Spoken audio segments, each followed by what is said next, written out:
سامعین عزیز وقار،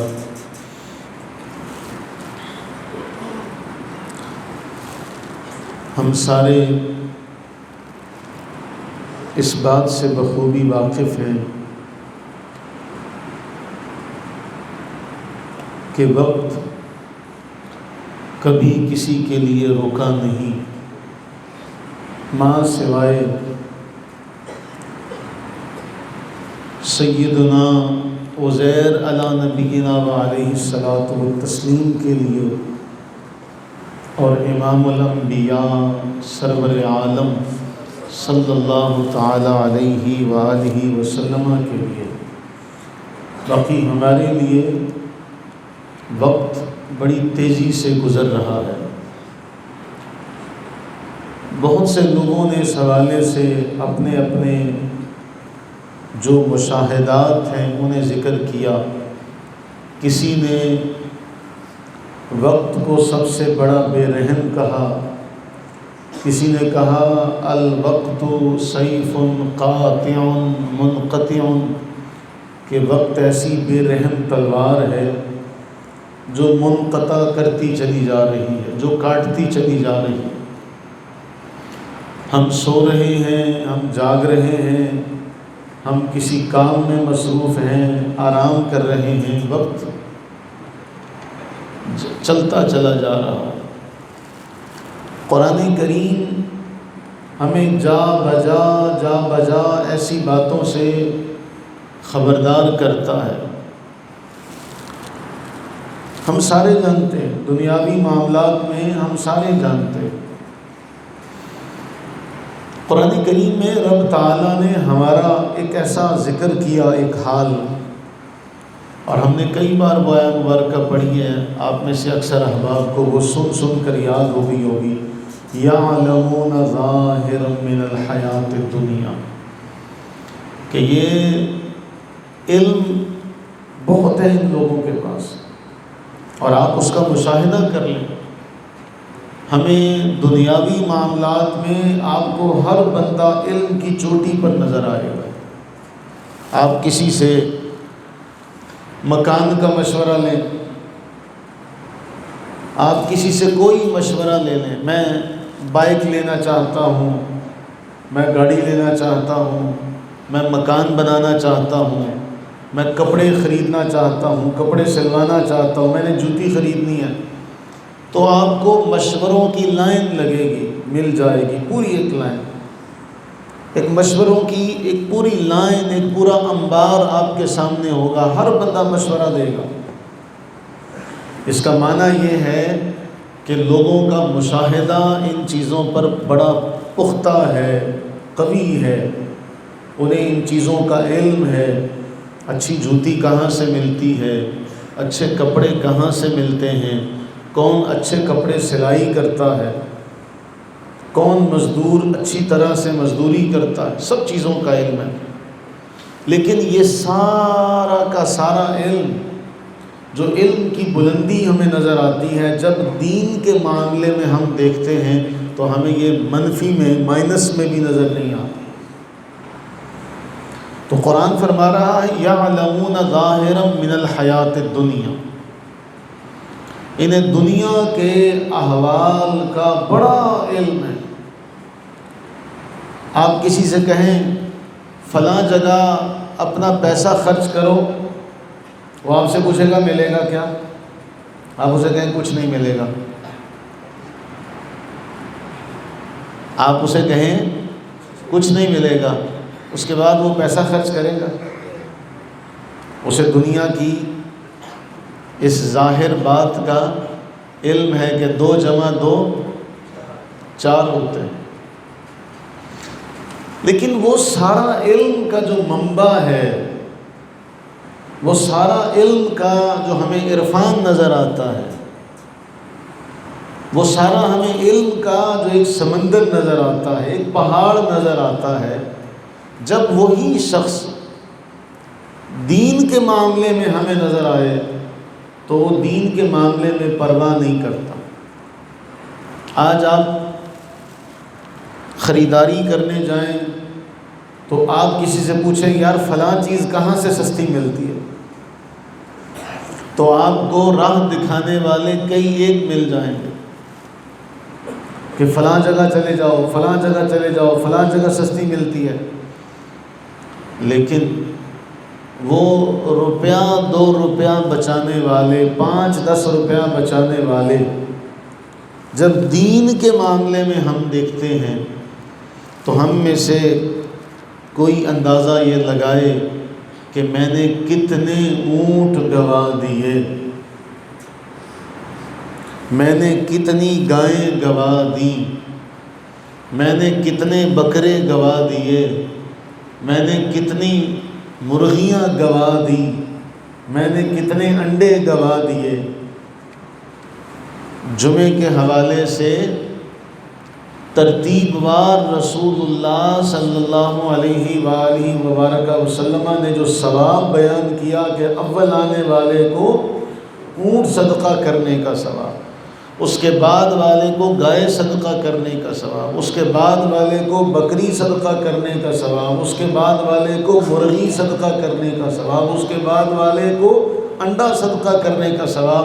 جب خطبے کا آغاز ہو جائے پھر دفتر لپیٹ دیا جاتا ہے، وہی علم کا مرکز، منبع، پہاڑ، سمندر جو 5-10 روپے کی بھی آپ کو ترغیب اور تلقین دیتا ہوا نظر آئے گا کہ بچا لو، یہاں وہ ایسے نظر آئے گا جیسے اس کو اس کی ضرورت نہیں۔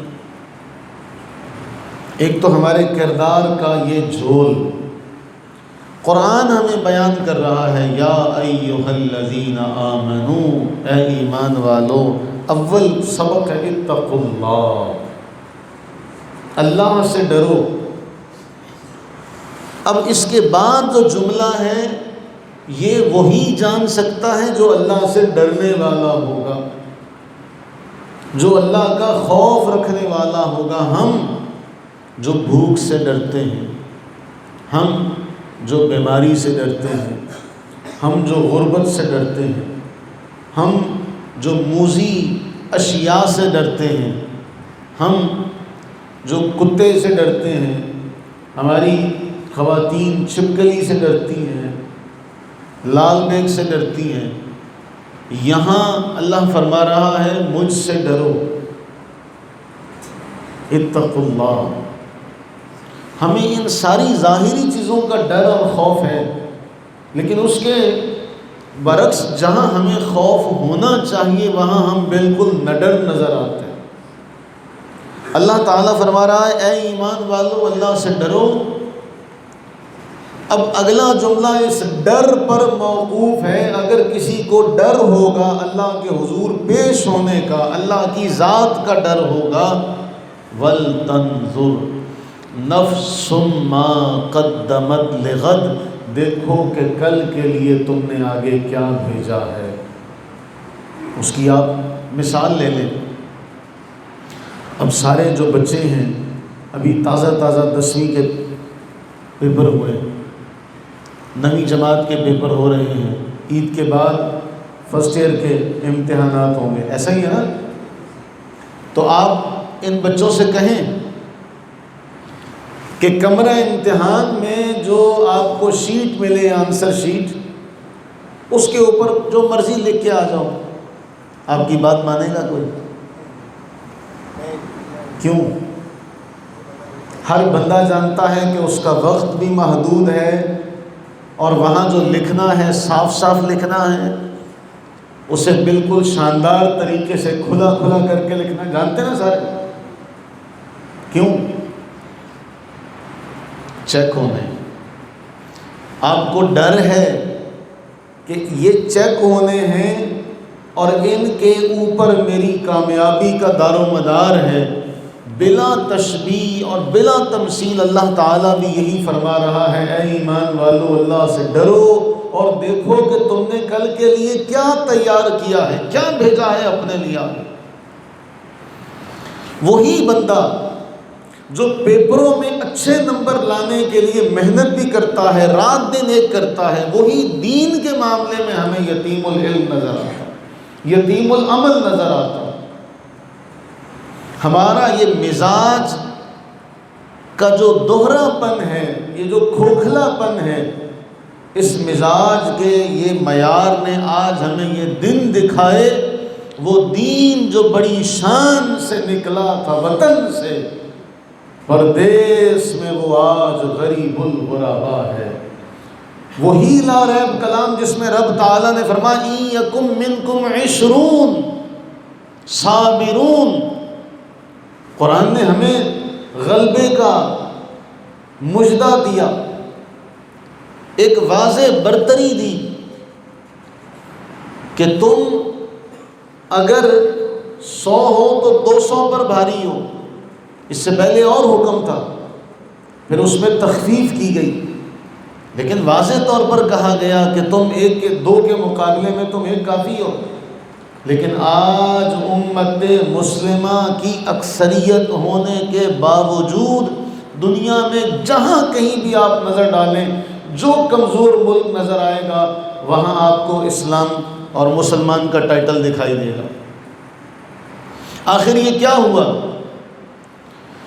رسول اللہ صلی اللہ علیہ وآلہ وسلم جو تعلیم جو منشور دے کر گئے تھے اس کے اوپر عمل کرنے والوں نے 60 سال کے قلیل عرصے میں، 60 سال کی قلیل مدت میں آدھی دنیا سے زیادہ رقبے پر حکمرانی قائم کی۔ کیوں؟ ہمارے لیے وہ حدیث رسول اللہ صلی اللہ علیہ وآلہ وسلم نے ارشاد فرمایا تھا کہ ایک وقت آئے گا دسترخوان پر پڑے برتن کی طرح ہوگے، کبھی ایک کبھی دوسرا کبھی تیسرا، اور ہر ایک تمہارے مثال دے دی، اس مثال میں سب کچھ آ گیا۔ آپ کے پاس سالن کا ڈونگا آئے تو آپ اپنی مرضی کی اس میں سے چیزیں نکالتے ہیں، کھائیں گے بھی تمہیں۔ عرض کی یا رسول اللہ صلی اللہ علیہ وسلم کیا ہماری تعداد تھوڑی ہوگی؟ نہیں، تعداد تو بہت ہوگی، آج تعداد بہت ہے، تھوڑی تو نہیں ہے۔ لیکن یہ عرض کی گئی کہ ایسا کیوں کر ہوگا؟ 2 باتیں فرما، حب الدنیا وکراہیت الموت، دنیا کی محبت اور موت کو ناپسندیدہ جاننا۔ یہ موت کو ناپسندیدہ جاننے کا معنی کیا ہے؟ کہ انسان بے خبر ہو جائے میں نے کل کے لیے کیا تیار کیا۔ بیج بوئے ببول کے تو ہم کہاں سے کھائے؟ اس لیے قرآن ترغیب دلا رہا ہے، دیکھو جو آج کرو گے اس کا کل بدلہ ملے گا، تم دیکھو کہ تم نے کل کے لیے کیا تیار کیا۔ قرآن بڑا واضح فرما رہا ہے، واتقوا اللہ، اللہ سے ڈرو، اور یہ جان لو، یاد رکھو، انکم الیہ تحشرون، تم اس کے حضور جمع کیے جاؤ گے، تم اس کے حضور جمع کیے جاؤ گے۔ اس ایک جملے میں وہ ساری باتوں کا ہمیں سبق دے دیا گیا۔ آج آپ ان بچوں کو پوچھیں تو یہ بچے آپ کو کہیں گے اس حصے کے اتنے نمبر ہیں، اس سوال کے اتنے نمبر ہیں، اس سوال کے اتنے نمبر ہیں، یہ سوال کا جز اتنے نمبر کا ہے۔ اسی طرح سے بلا تشبیہ دنیا کے اندر اللہ تعالیٰ نے حقوق اللہ متعین کر دیے، حقوق العباد کو متعین کر دیا کہ اسی طرح سے ان کے بھی نمبر تمہیں دیے جائیں گے۔ تم ان کے لیے تیاری کر رہے ہو؟ وَلْتَنْظُرْ نَفْسٌ مَا قَدَّمَتْ لِغَدٍ، دیکھو کہ تم نے کیا تیار کیا۔ تو قرآن کریم آپ کو وقت کے حوالے سے خبردار کر رہا ہے۔ قرآن کریم کی اس آیت کا سورہ ملک میں بھی کہا گیا، قُلْ هُوَ الَّذِي ذَرَأَكُمْ فِي الْأَرْضِ، اے حبیب صلی اللہ علیہ وسلم فرما دیجئے جس نے تمہیں زمین میں پھیلایا ہے۔ کیسا پھیلایا؟ کیسا پھیلایا؟ سورہ نساء میں ذکر کیا نا، خَلَقَكُم مِّن نَفْسٍ وَاحِدَةٍ، ایک جان سے پیدا کیا، نفس واحدہ سے پیدا کیا، اسی سے اس کا جوڑا پیدا کیا، پھر تم میں مرد عورت کثیر تعداد میں پھیلا دی۔ جس نے تمہیں پھیلایا ہے فرمایا وَإِلَيْهِ تُحْشَرُونَ، اسی کے حضور تم جمع کیے جاؤ گے۔ مِنْهَا خَلَقْنَاكُمْ، اسی سے ہم نے تمہیں پیدا کیا، وَفِيهَا، نعیدکم، اسی میں تمہیں دوبارہ لوٹائیں گے، ومنہا نخرجکم، اور اسی سے پھر تمہیں دوبارہ اٹھائیں گے بھی۔ قرآن اللہ تعالیٰ کا جو بیان ہے، والعصر، زمانے کی قسم، وقت کی قسم، اگر وقت کوئی فائدہ مند شے نہ ہوتا تو اللہ تعالیٰ عز و جل کبھی اس کی قسم نہ اٹھاتا۔ اللہ تعالیٰ نے وقت کی قسم اٹھا کر دنیا والوں کو یہ واضح طور پر پیام دے دیا کہ سنو، وقت کا میرے ہاں مقام و مرتبہ یہ ہے کہ میں اس کی قسم اٹھا رہا ہوں۔ اور اس کی تشریحات تفصیل میں نہیں جاتا، صرف ایک پہلو ذکر کر دیا، جس کی قسم اللہ اٹھائے ہم اس کو پامال کریں، ہم اس کو ضائع کریں، ہم اس کی قدر نہ کریں، تو یہ بھی اسی زمرے میں آتا ہے کہ جنہوں نے اللہ کی قدر کا حق نہ جانا۔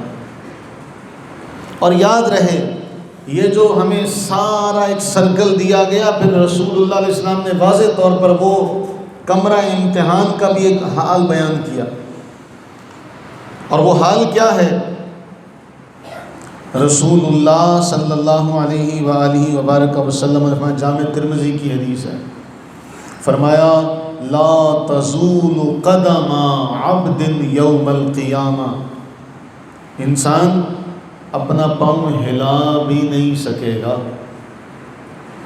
اپنا پاؤں، شاید یہ امتحان میں پرچے چیک کرنے والے ان کی نظروں سے کوئی بھول چوک ہو جائے، کوئی جواب ان کی نظروں سے اوجھل ہو جائے، ہماری تحریر ان کی سمجھ میں نہ آئے، ہمارا لکھا ہوا ان کے سر کے اوپر سے گزر جائے، یہ کسی اور مصروفیت میں لگے ہوں، ان کی نظر وہاں نہ پڑے۔ رب تعالیٰ کی نظروں سے تو کچھ بھی چھپا ہوا نہیں۔ لا تزول قدم، انسان اپنے پاؤں بھی ہلا نہیں سکے گا، حتی یسأل عن عمرہ فیما افنا، سوال ہوگا تمہیں عمر دی تھی کہاں گزار کے آئے ہو۔ کسی کی عمر تھوڑی ہے، کسی کی زیادہ ہے، کسی کی اس سے زیادہ ہے، سوال یہ ہوگا فیما افنا، تم نے وہ عمر کہاں گزاری ہے۔ دوسرا سوال ہوگا وعن علمہ فیما فعل، تمہیں اللہ نے علم عطا کیا تھا، اس پر عمل کتنا کیا۔ تیسرا سوال ہوگا وعن مالہ من این اکتسبہ وفیما انفقہ، مال کہاں سے کمایا اور کہاں خرچ کیا۔ دو باتیں ہیں۔ آخری سوال وعن جسمہ فیما ابلا، جوانیاں دی تھی، طاقت دی تھی، قوت دی تھی، کہاں کھپا کے آئے۔ میرے عزیز بچوں، میں بچوں سے مخاطب ہوں، آپ بڑے تو وقت کی قدر کرتے ہیں، آپ تو قدردان ہیں۔ اس میں سب سے اہم بات عمر کے بارے میں سوال، علم کے بارے میں سوال، مال کے بارے میں سوال کہ کہاں سے کمایا، کہاں خرچ کیا۔ یہ بات آپ بچے اچھی طرح سے جان لیں کہ ہم مادر پدر آزاد نہیں ہیں، ہمیں اسلام کی حدود و قیود ہے ہمارے لیے، اس حدود و قیود کے اندر ہم جو چاہیں کریں، لیکن ان حدوں سے باہر نکلیں تو قرآن فرما رہا ہے تلک حدود اللہ ومن یطع اللہ ورسولہ یدخلہ جنات، یہ اللہ کی حدیں ہیں، جو اللہ اور اس کے رسول کی اطاعت کرے گا وہ باغات میں داخل کیا جائے گا۔ وَمَن يَعْصِ اللَّهَ وَرَسُولَهُ وَيَتَعَدَّ حُدُودَهُ، اور جس نے اللہ اور اس کے رسول کی نافرمانی کی، حدوں کو پھلانگا، اسے آگ میں داخل کیا جائے گا۔ پھر مال کہاں سے کمایا، کہاں خرچ کیا۔ ہمارے بچوں کے ذہن میں ہوتا ہے ہماری محنت کی کمائی ہے، جہاں مرضی ہمارا دل کرے خرچ کرے، کوئی ہمیں کیوں روکے، کوئی ہمیں کیوں پوچھے۔ رب تعالیٰ نے آپ کو پابند کیا ہے کہ سوال کیا جائے گا کہاں سے کمایا، کہاں خرچ کیا۔ اس حوالے سے یہ ذہن میں رکھیں کہ اگر آپ کی اپنی محنت کی کمائی ہے، آپ اپنی محنت سے کما رہے ہیں، لیکن خرچ کرنے کے معاملے میں اللہ تعالیٰ نے آپ کے لیے حدود وضع کر دی کہ ان حدود میں رہتے ہوئے آپ نے خرچ کرنا۔ پھر آخری سب سے اہم ترین بات، آپ کو جوانی دی ہے۔ یہ جوانی سے بڑھاپے کا سفر آپ ان بڑے بزرگوں سے پوچھ لیں، یہ آپ کو بتائیں گے۔ انہوں نے عمر ہنڈائی ہے، یہ کڑھے ہوئے ہیں۔ ان بڑوں کے پاس بیٹھنا سیکھیں، ان بڑوں کے پاس وقت گزاریں۔ یہ اس درخت کی طرح ہیں جس نے سارے موسموں کی حدت کو، تپش کو، ٹھنڈک کو برداشت کیا ہے اور کھڑے ہیں۔ یہ آپ کو صحیح راہبری اور صحیح آپ کو راستہ بتائیں گے کہ بچے کہاں جانا ہے، کہاں جانا تمہارے لیے فائدے مند ہوگا، کہاں جانا تمہیں نقصان کا باعث بنے گا۔ لیکن ہم سمجھتے ہیں ہم جدید دور کے بچے ہیں، ہمیں کسی بڑے کی ضرورت نہیں، ان کو کیا پتہ، ان کے دور میں یہ چیزیں نہیں تھیں۔ نہ نہ نہ، ایسا مت سمجھیے گا۔ ان کے دور میں یہ چیزیں تھیں یا نہیں تھیں، لیکن انہوں نے زندگی کا ایک حصہ ان چیزوں میں گزارا ہے۔ یا آپ کو صحیح بتائیں گے کہ کون سا رستہ تمہیں اختیار کرنا چاہیے۔ لیکن آج ہمارے بچوں کے پاس وقت نہیں ہے کہ ان بڑوں کے پاس بیٹھیں، ان کی باتوں کو سنیں۔ ہر چھوٹے کو چاہیے کہ جب بڑا کوئی بات کرے تو خاموشی اختیار کرے، اس سے کچھ سیکھے، اس کے تجربے سے کچھ سیکھے۔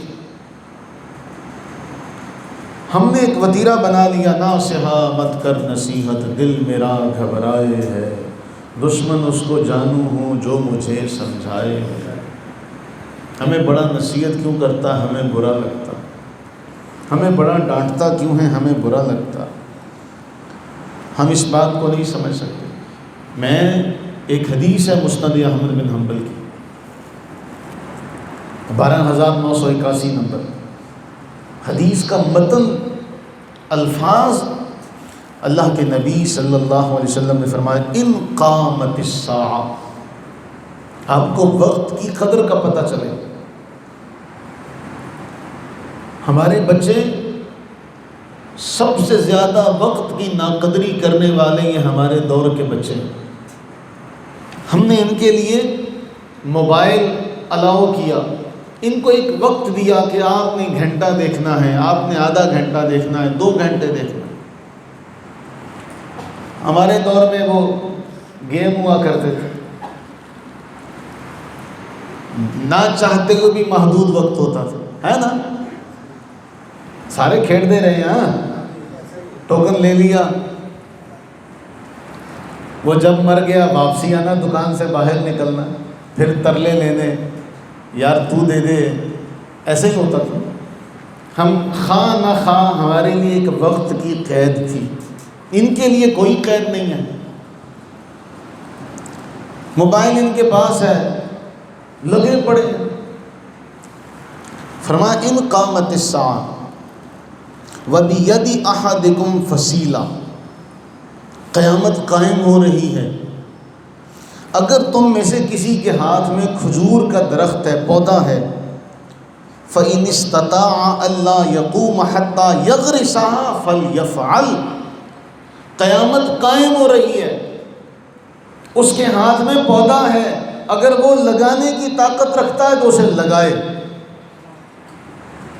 اس کے بہت سے پہلو ہیں، لیکن ان بہت سے پہلوؤں میں یہ پہلو قابل غور ہے کہ آپ کو کسی بھی لمحے ہمت نہیں ہارنی چاہیے۔ قیامت قائم ہو بھی رہی ہے، آپ درخت کا پودا ضرور لگائیں، یہ نہ سمجھیں کہ اب تو قیامت قائم ہوگی، اب اس کا کیا فائدہ۔ دیکھیے اللہ کے نبی صلی اللہ علیہ وآلہ وسلم کے فرمان کی گہرائی، اس کی ڈیپتھ کو سمجھے کوئی۔ اور بھی بہت سارے پہلو ہیں اس کے۔ ایک تو اس میں یہ بھی ہے کہ رسول اللہ صلی اللہ علیہ وسلم نے کام کی اہمیت کو بیان کیا کہ کسی بھی لمحے فارغ نہیں بیٹھنا کہ ہائے اب تو قیامت قائم ہوگی، اب میرا کیا فائدہ لگانے کا، اب تو فائدہ ہی کوئی نہیں۔ ہمارے بچے ایسا کرتے ہیں، اب کیا فائدہ؟ نہیں، فرمایا ان قامت الساعہ، قیامت قائم ہو رہی ہے، اگر کوئی تمہارے کسی کے ہاتھ میں پودا ہے وہ لگا سکتا ہے تو لگا دے۔ یہ ہے وقت کو یوٹیلائز کرنا، یہ ہے وقت کو استعمال میں لانا۔ ہمیں اللہ کے نبی صلی اللہ علیہ وسلم نے ہر چیز واضح طور پر عطا کر دی، اب ہم ہی اگر ہم تو مائل بکرم ہیں کوئی سائل ہی نہیں، راہ دکھلائیں کسے کوئی راہ روئے منزل ہی نہیں، کوئی ہے ہی نہیں، کوئی جانا ہی نہیں چاہتا تو دکھائیں کسے۔ اللہ کے نبی صلی اللہ علیہ وسلم نے واضح طور پر فرمایا کہ ہر لمحے کو قیمتی سمجھیں، اسی حدیث پر قیاس کریں۔ آپ کے ذہنوں میں آئی یار اب تو رمضان گزر گیا، اب تو رمضان گزر گیا، چند دن باقی ہیں، وہ چند دن بھی آپ کے لیے غنیمت ہے، ان چند گھنٹوں میں بھی جو نیکی کما سکتے ہیں وہ نیکی کما لیں۔ آپ کے ذہنوں میں آئے جی قرآن کریم مکمل ہو چکا ہے، اب مسجدوں میں بس آخری لمحات ہیں، اب کیا فائدہ؟ نہیں، اب بھی چلے جائیں، اب بھی غنیمت جانی ہے۔ اس لیے شیرازی نے بڑا خوبصورت کہا تھا، باز آ باز آ ہر آنچ ہستی باز آ، گبرو کافرو گر بت پرستی باز آ، ای بارگاہ نومیدی نیست، صد بار گر توبہ شکستی باز آ۔ کہتے ہیں لوٹ آ، تو کافر ہے، تو مجوسی ہے، تو بت پرست ہے، لوٹ آ جا، تو 100 بار بھی توبہ توڑ چکا ہے، آ جا، اس لیے کہ یہ بارگاہ نا امیدی کی بارگاہ نہیں ہے، آ جا، یہاں تو ٹوٹے دلوں پر مرہم رکھا جاتا، یہاں یہ نہیں کہا جاتا آگے، یہاں یہ کہا جاتا ہے آ گیا، ابھی آ گیا، یہاں یہ کہا جاتا ہے، حدیث پاک کا مفہوم ہے، اللہ تعالیٰ فرشتوں سے فرماتا ہے اس کو پتہ ہے کوئی اس کا رب ہے، اس کو پتہ ہے کوئی اس کا رب ہے، آ گیا ہے تو اس کو بخش دو۔ اور حدیث کا مفہوم ابھی پرسوں بیٹھ کے ہم ذکر کر رہے تھے کہ حدیث میں آتا ہے بندہ نادم ہوا، اب وہ کچھ کہنا چاہتا ہے، ہم تو کوئی غلطی کر لے تو ہم اس بات کے منتظر رہتے ہیں، اوے اس کو کہو معافی مانگے، ہمارے آگے حاضر ہو، پیش ہو، اپنی غلطی کا اقرار کرے، اور اگر وہ اقرار کرے اور ہمیں اس کا اقرار بھی پسند نہ آئے، ہم کہتے ہیں نہیں اس نے صحیح نہیں معافی مانگی، دوبارہ مانگے۔ رب تعالیٰ کے دربار کا اصول کچھ وکھرا نرالا ہے، انوکھا ہے، بندہ صرف اتنا کہتا ہے اے اللہ، اللہ تعالیٰ اس کا اگلا جملہ کہنے ہی نہیں دیتا، نوبت ہی نہیں آتی، فرشتوں سے فرماتا ہے دیکھو اس کو پتہ تو ہے، یہ آ تو گیا ہے، اس نے مجھے پکار لیا، ٹھیک ہے معاف کرو۔ اور اس کی رحمت تو ایسے بہانے تلاش کرتی ہے، ایسے بہانے تلاش کرتی ہے۔ ہم نے کل رات کو ذکر کیا تھا، وہ حدیث پاک پڑھی تھی کہ جب ذکر کرنے والوں کے بارے اللہ فرماتا ہے اے فرشتوں گواہ ہو جاؤ، ان کو میں نے بخش دیا، فرشتے گویا ہوتے ہیں، عرض کرتے ہیں باری تعالیٰ یہ تو سارے ذکر کرنے والے نہیں تھے، ان میں فلاں آدمی کسی کو بلانے آیا تھا، نہ ذکر کرنے کی نیت سے آیا تھا، نہ وہاں بیٹھنے کی نیت سے آیا تھا۔ رب تعالیٰ فرماتا ہے ان کے پاس بیٹھ گیا، ان کا ہم نشیں ہو گیا، یہ ایسے بختوں والے ہیں، ان کا ہم نشیں بھی بخت والا ہو جاتا، وہ بھی محروم نہیں رہتا۔ تو میرے عزیزوں، ہمارے لیے اللہ کے نبی صلی اللہ علیہ وآلہ وسلم کا بہت بڑا پیغام ہے اس حدیث میں۔ پھر آگے چلیں، ایک بڑی اہم روایت ہے، سنن ابن ماجہ کی 2236 نمبر حدیث ہے۔ اللہ کے نبی علیہ السلام نے دعا مانگی۔ میں اس حدیث سے پہلے ایک بات کروں، بڑی تلخ ہے۔ آپ جانتے ہیں کہ کسی دور میں جمعے کی چھٹی ہوتی تھی، میری عمر کے جو ہیں ان کو پتہ ہے، ہمارے دور میں جمعے کی چھٹی تھی، زمانہ طالب علمی۔ پھر کیا ہوا؟ ہفتے اتوار کی چھٹی ہو گئی۔ کیوں بھلا؟ اس لیے کہ دنیا میں راج ان لوگوں کا ہے جن کا عبادت کا دن ہفتہ اور اتوار ہے. جانتے ہیں نا، ایک گلہ، ایک شکوہ ہے ارباب اقتدار اور ارباب اختیار سے. پوری دنیا میں کرسمس کے ایام میں ہر چیز بند ہو جاتی ہے. تصدیق کر لیجئے گا، جب ان کی عید کا تہوار اور عید کا موسم آتا ہے، وہ دسمبر کے آخری دنوں میں ساری چیزیں بند ہو جاتی ہیں، سب کچھ بند ہو جاتا ہے، پورا یورپ بند ہو جاتا ہے. کیوں؟ ہمارا عید کا تہوار آ رہا ہے اور ہمارے ایسے بدبخت ہیں کہ اس مہینے میں جو عبادت کا مہینہ تھا، انہوں نے اس مہینے میں پیپر رکھے، کسی نے اس مہینے میں کرکٹ کا میلہ سجایا. یہ لوگ ہیں جو ایک پوری پلاننگ کے ساتھ چاہتے ہیں کہ ہمارا یہ رمضان جو ہے، اس میں جو چند لوگ اس کی عبادتوں میں، اس کی رحمتوں سے اپنی جھولیاں بھرتے ہیں، وہ بھی کہیں نہ کہیں کسی نہ کسی طریقے سے وہ اس سے دور ہو جائے. ہمیں سبق، اب ہمیں پیغام، اب ہمیں کہا جائے گا لو جی پیپر ہی تھے کہاں دیتے، سارا سال میں کتنے دن پڑھے. کیوں جی عارف صاحب، آپ نے حساب لگایا تھا پورے سال میں کتنے دن تعلیم ہوئی تھی؟ پورے سال میں 5 مہینے پڑھا تھا. سال میں کتنے مہینے ہوتے ہیں؟ 12. تو 12 مہینوں میں حساب لگائیں تو کل 5 مہینے بنتے ہیں، باقی سارے مہینے چھٹیوں میں گزار دیے. تو وہاں صرف رمضان ہی رہ گیا تھا. کیا رمضان ہی ملتا ہے کرکٹ کا میلہ سجانے کے لیے؟ باقی ایام نہیں ملتے؟ اس لیے کہ ہمیں ایک پورا ایک سوچا سمجھا ایک منصوبہ ہے، ہمیں اس میں دھکیلا جا رہا ہے. اب میں نے یہ بات کیوں کی کہ ہماری چھٹی ہفتے اتوار کی کیوں رکھی گئی؟ اس لیے کہ سارا یورپ بند ہوتا. ہمارے یہ بچے جو کمپیوٹر کی دنیا میں قدم رکھتے ہیں، جو اس دنیا میں رہ کر کام کرتے ہیں، یہ سارے راتوں کو جاگتے ہیں کہ ان کے ہاں دن کا وقت ہوتا ہے. ہمارا سارا نظام تہو بالا ہو گیا، جبکہ ہمارے آقا کریم علیہ السلام نے دعا مانگی تھی، اللہم بارک لامتی فی بکورہا، اے اللہ میری امت کی صبح میں برکتیں ڈال دے، میری امت کی صبح میں برکتیں پیدا کر دے، برکتیں ڈال دے. اس حدیث میں آتا ہے کہ رسول اللہ صلی اللہ علیہ وسلم جب بھی کوئی لشکر روانہ کرتے، کوئی بھی جماعت بھیجتے تو آپ صبح کے وقت بھیجتے. کیوں؟ آپ نے دعا مانگی ہوئی تھی، آپ نے دعا مانگی تھی. اب وہ امت جس کے سرخیل نے، جس کے سربراہ نے، جس کے والی نے، جس کے آقا نے صبح کے لیے برکت کی دعا مانگی، آقا برکت کی دعا مانگے صبح کے لیے، اور امت کا حال یہ ہے کہ صبح کے وقت سارے بازار بند، ساری مارکیٹیں بند. باہر جانے والوں سے پوچھیں، وہ بتائیں گے کہ صبح کے وقت لوگ نکلتے ہیں. کیوں بھائی غلام حسین؟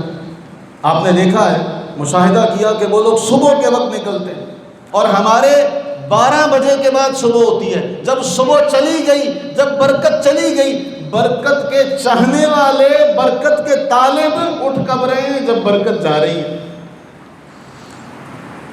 جو امت اپنے نبی کے راستے کے خلاف راستہ اختیار کرے، وہ برکت سے فیضیاب ہو سکتی ہے؟ کھولو 2 بجے دکانیں، ہمیں تو کوئی پرواہ نہیں ہے، جس وقت مرضی کھولو، لیکن اللہ کا کلام سنو. اللہ تعالیٰ فرما رہا ہے، ہم نے رات بنائی آرام کے لیے، ہم نے دن بنایا معیشت کی دوڑ دھوپ کے لیے. جب آپ قوانین قدرت کے خلاف کھڑے ہوں گے، کاش کہ ایسا وقت آ جائے، ایسا ہو نہیں سکتا. کاش کہ ایسا وقت آئے کہ آپ کا دن ہو، آپ کی رات ہو، ان کا دن ہو، اور وہ آپ کے ترلے کریں کہ جاگو، اور آپ کہیں نہیں ہمارے آرام کا وقت ہے، ہم نہیں جاگ سکتے، اور پھر وہ اپنی نیندیں غارت کر کے آپ کے ساتھ تجارت کریں. ایسا ہو تو دیوانے کا خواب ہے. لیکن اللہ کے نبی اسلام کی دعا تھی. اور اس حدیث میں پھر اس کو مزید مضبوط کرنے کے لیے امام ابن ماجہ نے لکھا کہ حضرت غامدی سخر ایک تاجر تھے. وہ جب بھی اپنا تجارتی قافلہ روانہ کرتے، دن کے ابتدائی حصے میں روانہ کرتے، کہتے ہیں بالآخر اس کا نتیجہ یہ ہوا کہ مال کی کثرت ہو گئی ان کے پاس۔ اب ہمارے ہاں کیا ہے؟ ہم ہر اعتبار سے خالی ہیں۔ ہم نے وقت کی ایسی ناقدری کی کہ شاید ہم جیسا کوئی ناقدرہ کوئی دنیا میں ہو۔ تو ہم نے اللہ تعالیٰ کے قوانین قدرت، قوانین فطرت، ان سب کے خلاف ایک کام کیا۔ رسول اللہ صلی اللہ علیہ وسلم کے معاملات اور آپ کے احکامات کے خلاف کام کیا۔